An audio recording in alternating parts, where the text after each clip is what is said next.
en direct de chez moi. Vous l'avez reconnu, ce crâne lisse, ce regard qui va vers l'horizon. Dans le vide. Dans le bleu, oui, parce que oui, en ce moment la France c'est plutôt ça. L'horizon certes, mais quel horizon.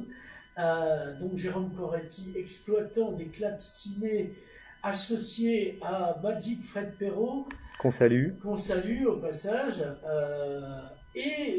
Donc cet épisode va se dérouler, et ces épisodes vont se dérouler dans le club ciné Canet. Cette fois-ci, après Voix d'étoiles.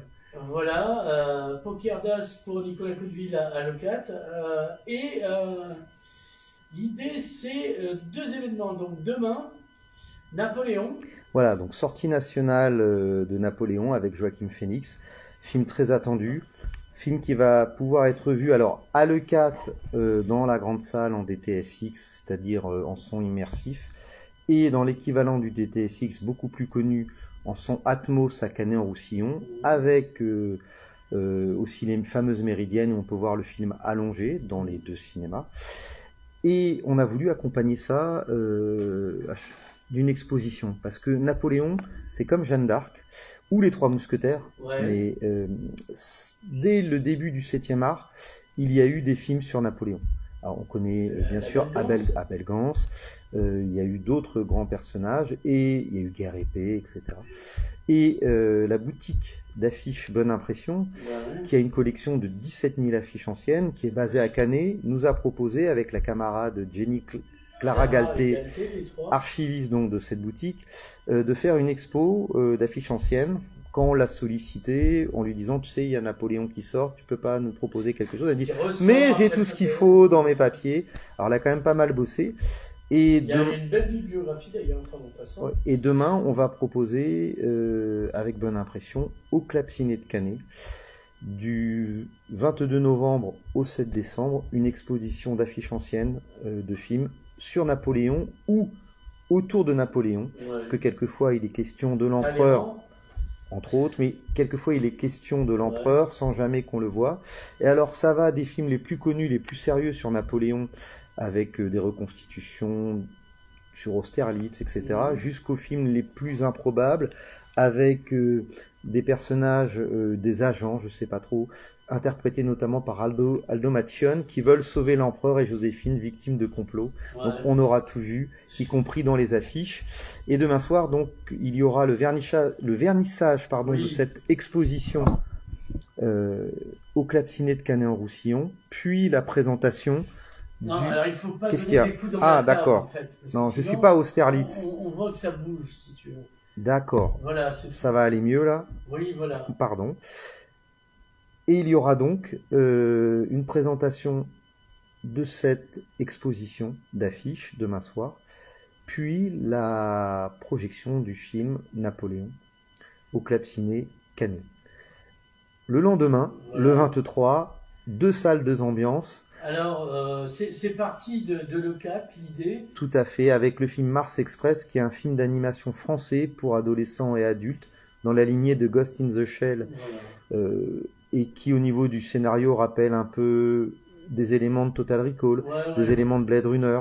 On baigne dans Cadix sans le savoir. Exactement. Et on passe de la planète Terre à la planète Mars en 2200, dans une enquête policière qui rappelle les polars les plus noirs des années 30 à Hollywood. Il y a un côté aussi avec Johnny Favorite et Louis Cypher. Oui, j'ai trouvé qu'il y avait ça m'est remonté. Donc, Angel Art, d'Alan Parker, qu'on salue. Voilà. Il y a un côté... les robots, évidemment. Il y a un côté scientifique, science-fiction, dystopique, jamais vu, je crois, dans les films d'animation français. Et ce film, on souhaite le défendre. Et on l'accompagne, puisqu'il est d'actualité, avec un débat. Oui, voilà. Parce qu'on a réussi à réunir... Oui, ce qui n'était pas simple. Merci à toi, Nicolas, et à l'Archipel, de nous avoir mis en contact avec l'école de robotique Imérir, l'école 42, la CCI et Laurent Gauze, qu'on salue aussi, qui a permis de faire le lien. Et on va proposer, jeudi 23 novembre, à 16h30 pour ceux qui ne sont pas libres le soir, et à 20h30, le même débat. À chaque fois, on va le faire donc 2 fois.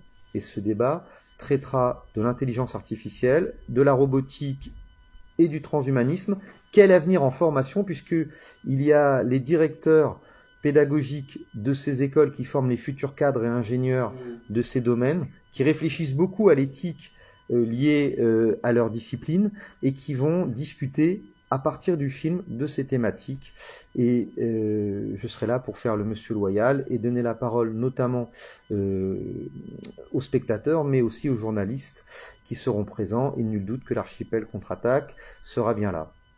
Alors voilà, donc c'est un événement parce qu'on aura aussi des élèves, je suppose. Alors, des étudiants, ouais, des étudiants, qui vont être présents. Il y aura et aussi. Ils vont se rencontrer. Ce qui est intéressant, c'est que des écoles différentes se rencontrent aussi. Est-ce qu'elles sont dans un dialogue sur une thématique commune, voilà. Et c'est un petit peu ce qu'on préfère dans ce métier avec un certain nombre de collègues, c'est pouvoir s'appuyer sur la sortie d'un film pour parler de débats d'actualité, puisque que ce soit l'histoire, donc avec le passé, ou l'avenir, on fait jamais que des films ou des œuvres sur son temps.